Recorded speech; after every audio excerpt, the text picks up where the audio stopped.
Buenas tardes. Es un gusto saludarlos para compartir la primera cápsula informativa del canal Abogado Joaquín Domínguez. Esta cápsula informativa será disertada por el doctor Omar David Jiménez Ojeda, en la cual nos hablará sobre las medidas cautelares y su supervisión en el proceso penal. Un tema muy importante, un tema de moda, un tema de boga, un tema en el cual la mayoría de los abogados necesitamos comprender de qué se trata. ¿Quién es nuestro ponente? Antes que todo, es mi amigo y me permito leer una pequeña reseña curricular. Omar David ha trabajado en la Secretaría de Educación Pública, quien lo reconoce con el perfil PRODER. Es miembro del Sistema Nacional de Investigadores. Es miembro del Sistema Estatal de Investigadores en Chiapas. Ha coordinado el proyecto de investigación sobre violencia política contra las mujeres en la región sur-sureste en el año 2017. Ha coordinado el proyecto de observación y seguimiento de la violencia política contra las mujeres en el año 2018. Ha integrado misiones oficiales en países como Haití, Estados Unidos y Chile. Actualmente, mi amigo Omar David es titular del Instituto de Investigaciones Jurídicas de la Universidad Autónoma de Chiapas, donde ha colaborado en diversas obras colectivas. Asimismo, Omar David es autor del libro Las medidas cautelares y su supervisión en el proceso penal, tema principal de esta primera cápsula, por lo que el Corporativo Jurídico Fusión SC le agradece por haber y estar participando con nosotros y hacer frente a la academia. Un gusto escucharte, amigo Omar David. Hola, me da mucho gusto saludarles. Soy Omar David Jiménez Ojeda y me desempeño como profesor investigador en la Universidad Autónoma de Chiapas, en el Instituto de Investigaciones Jurídicas. Quiero agradecer en primer lugar la generosa invitación que me formulara nuestro amigo en común, el profesor Joaquín Herminio Domínguez, para poder comentar con todos ustedes uno de los temas a propósito del proceso penal en México que está cumpliendo 12 años de haber sido instaurado. Y bien, el tema que a mí en lo particular me llama mucho la atención y que ha sido poco explorado, un tanto marginado de las discusiones de los grandes temas, es el uso de las medidas cautelares. Hay varias aristas en cuanto a las medidas cautelares.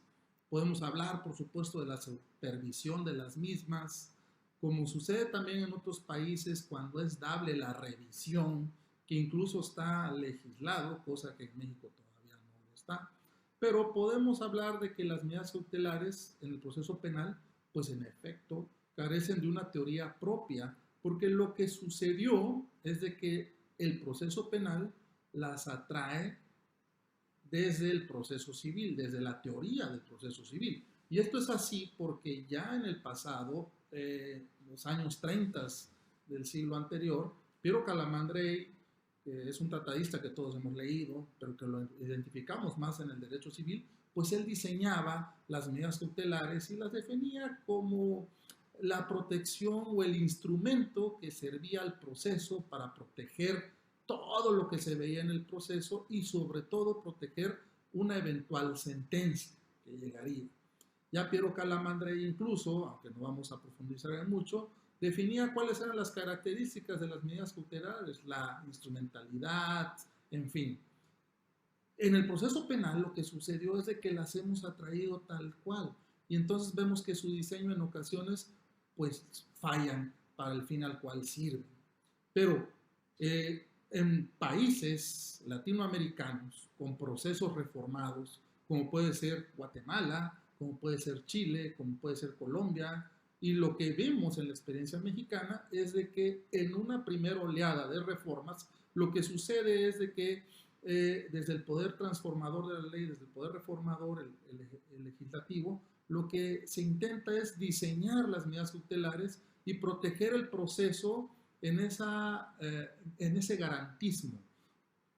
Como no se puede sostener este edificio garantista a partir del diseño de las medidas cautelares, empezamos a ver procesos de reforma a la legislación que vienen a incrementar lo que en otros países se llama como delitos inexcarcelables y como lo conocemos en México, como delitos que traen aparejada prisión preventiva oficiosa. Cada vez son más los delitos que traen la prisión preventiva oficiosa. Estos últimos días conocimos que el Senado de la República, por ejemplo, acaba de incrementar aún más el catálogo en los supuestos de delitos que tienen que ver con corrupción, como podrían ser el uso abusivo de programas sociales, algunas figuras en el derecho electoral, algunos procesos con uso de armas de fuego y explosivos, etcétera. Pero entonces aquí lo que está sucediendo es de que nuevamente, como en el anterior sistema, seguimos dando un uso exacerbado a la prisión preventiva y ese no fue el fin para el cual fueron diseñadas las medidas cautelares en el Código Nacional de Procedimientos Penales y en el pasado, recordarán los estudiosos, aquellos estados como Chiapas, fueron 23 estados en este país, que alcanzaron a tener un código estatal de procesos penales, ya con el énfasis acusatorio. Y entonces tenemos de que en la doctrina, ya lo dijo perfecto Andrés Ibáñez en España, el profesor Monroy Palacios en Perú, en México, el doctor Camilo Constantino, entre varios, han supuesto de que, bueno, si seguimos dándole el lugar que no debería de tener la prisión preventiva, pasando por encima, en el caso mexicano, de las otras figuras que contempla el catálogo de cautelares, pues lo que estamos haciendo es poco a poco erosionando nuestro proceso penal. Y es que las medidas cautelares entre los abogados postulantes es un tema también poco interesante.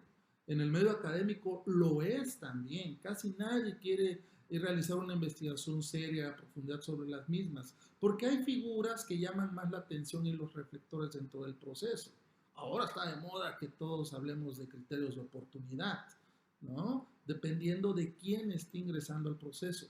Pero recordemos, queridos amigos, que en la mente de una persona que entra en órbita por primera vez con el proceso penal, la sola idea de perder su libertad es lo que genera un grado de estrés en cada una de ellas. Y precisamente como estudiosos del derecho, como practicantes de la disciplina jurídica, debemos de profundizar en el conocimiento dogmático de las cautelares, porque nada más práctico que una adecuada teoría. En una audiencia inicial, cuando debatimos sobre la imposición de X o Y medida cautelar, vemos que ese debate, por ejemplo, podría tener mucha mejor calidad, porque deberíamos de contravenir los argumentos, si somos abogados defensores, de los fiscales y viceversa, pero con conocimiento de causa. Y así entonces nosotros como sujetos en el proceso podríamos apoyar y hacer que el juzgador que tiene que resolver la medida cautelar, imponer y dictarla en consecuencia, pudiera generar ese ejercicio en su mente, ese ejercicio cognitivo para definir cuál es la cautelar menos invasiva con base en una calidad de la información para que pueda ser impuesta a un imputado. Pero también tenemos que hay graves deficiencias, aún carencias en nuestros modelos de justicia, sobre todo en temas como la supervisión de las medidas cautelares, ¿no?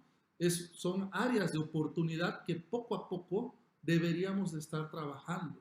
Otro tema también interesante es, nos imponen la medida cautelar.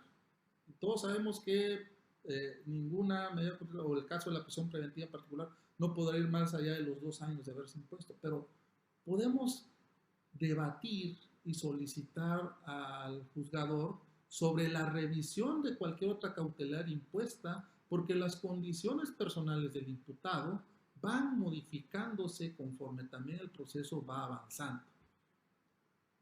Ya en Chiapas tenemos, por supuesto, la infraestructura adecuada para realizarlo. Yo quisiera alentarlos a cada uno de ustedes a seguirnos preparando y a seguir conociendo de esta y otros temas que en cápsulas futuras desde el Corporativo Fusión se estarán publicitando a través de este canal de YouTube. Quiero agradecerles el favor de su atención y que estén muy bien.